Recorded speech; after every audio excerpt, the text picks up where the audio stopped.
This segment brought to you by Kansas Grain Sorghum, growers working together.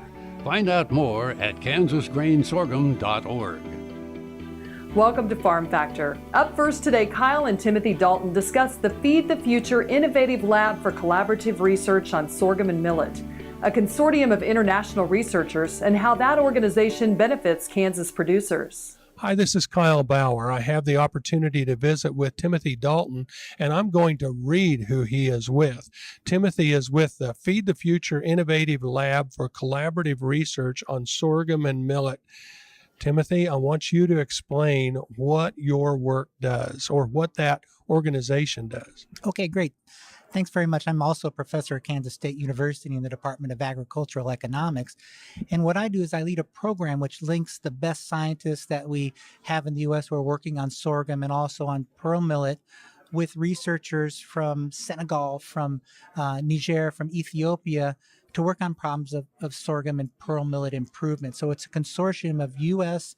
and international researchers working on these two crops in breeding and genetics and agronomy, and then adding value primarily in terms of food products. We're sponsored by USAID under the Feed the Future initiative, which is a kind of a recent program set in place in about 2009.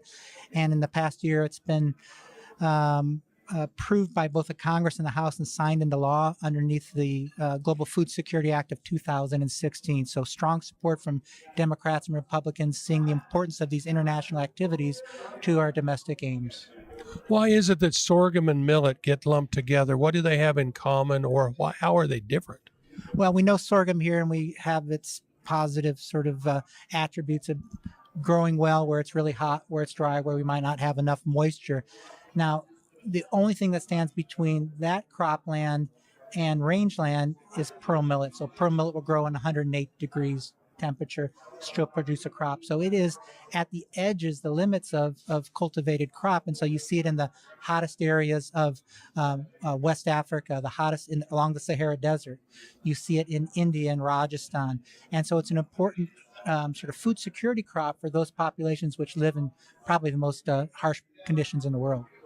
Truly, the international basis or the international research has added value for Kansas producers in the past. Absolutely. And so one of the interesting things that has happened in the past and is happening now is this back and forth flow of scientists knowing about problems that happen overseas in anticipation of what's happening here. And the good example of that is the sugarcane aphid. So this was a problem in South Africa, in Zambia and Zimbabwe in the early 1980s. So we had a student from there who was looking at, with the professors down at Texas A&M, screening materials that were resistant to the sugarcane aphid back at that time. So fast forward to the past 5 years, and so we had a little bit of research that we could draw upon, and that's why we're moving forward and seeing some materials that have some resistance, and it would probably be not too, if we had to reach back through those pedigrees, seeing that it might have been some of that same material that was screened back in the 80s for that resistance in Southern Africa. So it's a two-way street of benefits, and that's probably why I think that we have such good, strong support in the Congress and the Senate for this work today.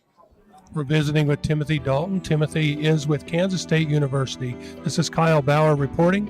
Back to you, Jamie. Thanks, Kyle. Come back after these messages for this week's Kansas Soybean Update.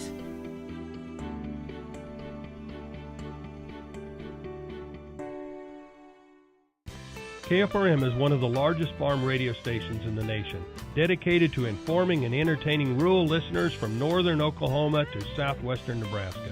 You can catch KFRM in many ways, of course, 550 on the AM dial, streaming at kfrm.com, or on your smartphone by going to the TuneIn Radio app, or on Ag AM in Kansas on Tuesdays and Facebook every day of the week. KFRM, tune us in. You'll be glad you did.